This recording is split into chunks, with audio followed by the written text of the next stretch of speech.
Illustres frères et sœurs dans le Seigneur à travers le monde, que la grâce, la paix et la santé de Dieu demeurent avec chacun d'entre nous. Au nom de Jésus, merci, je me prénomme Venant.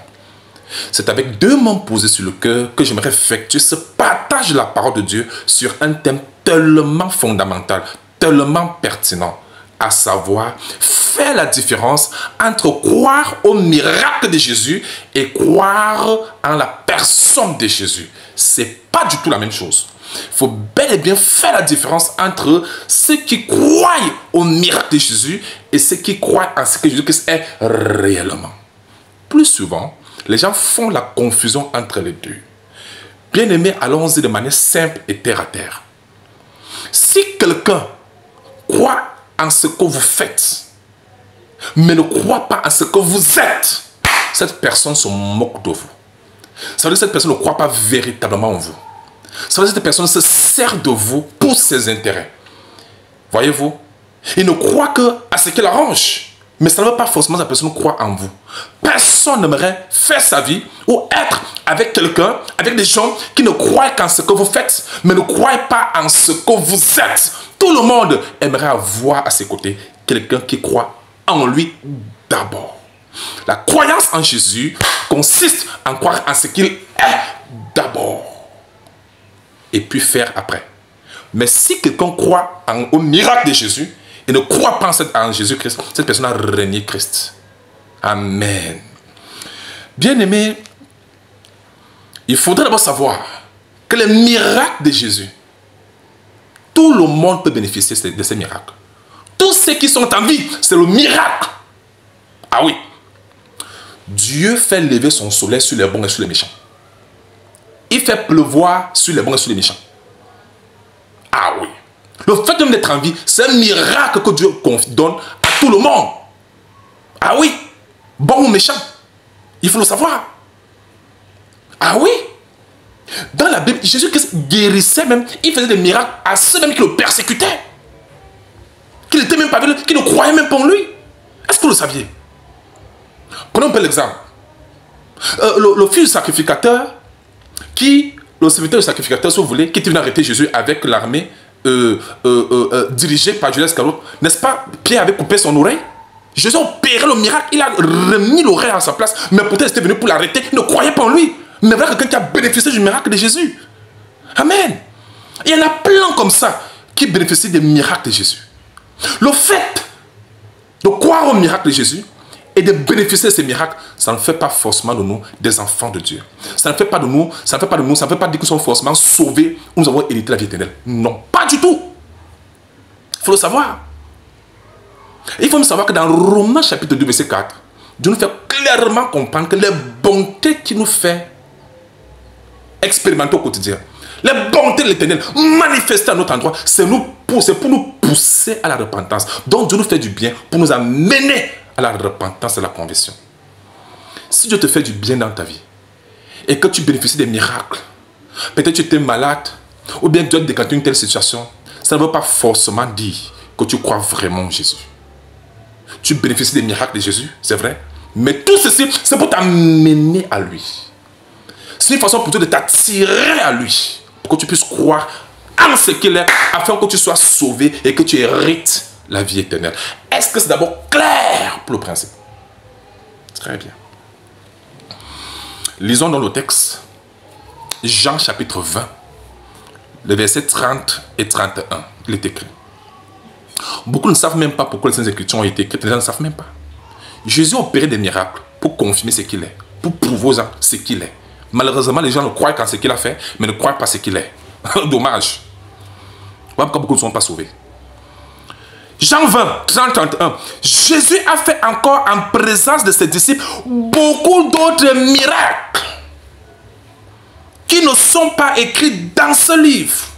Donc le peu de miracles qui sont écrits là, c'est pour montrer qui Jésus-Christ est réellement. Vous comprenez? Et il en a fait beaucoup d'autres qui ne sont même pas écrits dans le livre. Le verset 31. Parce que le but, ce n'est pas de croire au miracle de Jésus. Le but, c'est de croire à ce que Jésus-Christ est. Lisons. Verset 31. Mais ces choses, mon Dieu, mais ces choses ont été écrites afin que vous croyiez que Jésus-Christ est le Christ. Vous avez vu le verbe être, croire en ce qu'il est, pas ce qu'il fait. Non, non, ce qu'il est.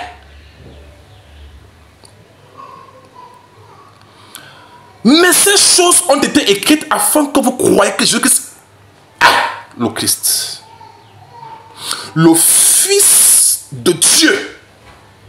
Et qu'en croyant, pas ce miracle, mais ce qu'il est, en croyant, vous ayez la vie en son nom. Il s'agit ici d'être sauvé et hériter la vie éternelle. Donc c'est la croyance en ce que Jésus-Christ est qui garantit le salut et la vie éternelle. Sans cela, on est perdu. Qui ici dans son ne va pas dire que Dieu ne le fait pas du bien? Même quand Jésus-Christ multipliait les pains et le poisson, les gens mangeaient, tout le monde. Mais est-ce que ça veut pourtant que les gens croient en lui? Non. C'est écrit où encore même? Jean, chapitre 12, le verset 37. La Bible dit: malgré tant de miracles qu'il avait fait, Jésus, hein, en leur présence, ils ne croyaient pas en lui. C'est pas qu'il n'y ait les miracles. Non, il ne reniait pas les miracles. Mais ce qu'il prétendait être, les gens ne voulaient pas accepter ça. Donc la question c'est de savoir, qui est donc réellement Jésus? Afin que nous croyions en lui et que nous héritons la vie éternelle. Tous ceux qui ont marché avec Jésus, l'objectif, c'était de croire ce que Christ est réellement. Question, qui est-il réellement? Toujours dans le même sens, dans Jean 9, celui que Jésus avait guéri de l'aveuglement là, Jésus est encore venu poser la question: crois-tu au Fils de Dieu? Vous pouvez lire ça dans Jean chapitre 9, 35. Jésus apprit qu'il avait chassé. Ça, c'est quelqu'un que Jésus avait guéri. Et l'ayant rencontré, lui dit: crois-tu au Fils de Dieu? L'objectif, c'est si vous ne croyez pas ce que Christ est, si vous ne croyez pas ce que quelqu'un est, vous ne croyez pas encore la personne. Ça, il faut le savoir. Vous vous servez seulement de ce qu'il fait, mais vous ne croyez pas vraiment en lui. C'est vrai ou c'est faux? Qui est réellement Jésus? C'est ça la question, la grande question. Amen. Jésus-Christ est le Christ, le Messie. Est-ce que vous comprenez ce que cela signifie?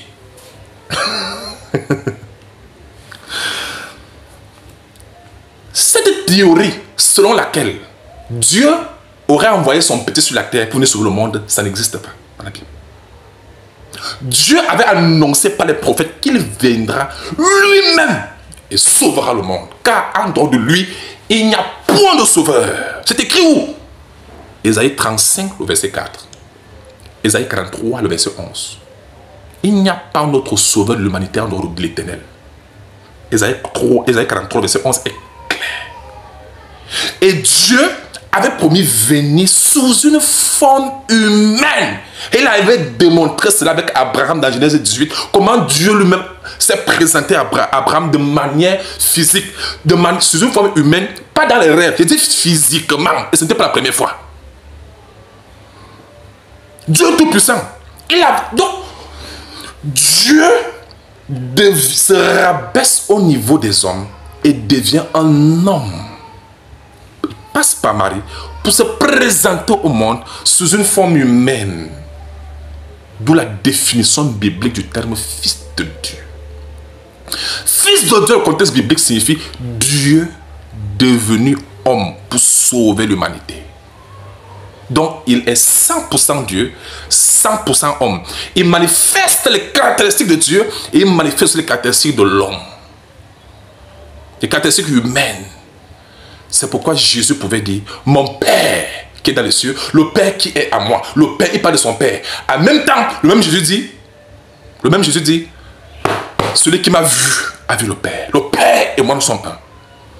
Comment peux-tu dire que ton Père, en même temps, tu dis que celui qui t'a vu a vu le Père? Ça signifie quoi? Ça signifie qu'il parle donc dans certains contextes en tant qu'homme et pas dans ce contexte en tant que Dieu. Vous comprenez? C'est comme ça. Amen. C'est ce qu'il faut comprendre. Donc, Jésus-Christ vivait sur la terre en tant qu'homme au niveau de la chair. Pas parce qu'il était fatigué, il mangeait comme tout homme, il buvait. Il vivait avec les hommes tels qu'il avait promis. Amen. En même temps, sur le plan spirituel, il est bien Dieu. Dieu lui-même, parce que Dieu est esprit, il demeure en lui. Bien aimé, le Dieu n'est pas les apparences. Amen. L'esprit qui habitait, c'était Dieu lui-même, le grand Dieu des cieux. Voilà pourquoi, en esprit, il était bel et bien Dieu lui-même. Mais sur le plan physique, il était bel et bien un homme que les gens voyaient marcher sur la terre. Pourtant, c'était Dieu lui-même, sous une forme humaine, qui marchait sur la terre. Amen. Avez-vous compris? Quand je dis, il ne peut rien faire de lui-même. Il ne fait que ce qu'il va faire au Père. Le Père qui passe l'esprit. Vous savez, quand l'esprit te quitte, tu ne peux plus rien faire. Et c'est vrai.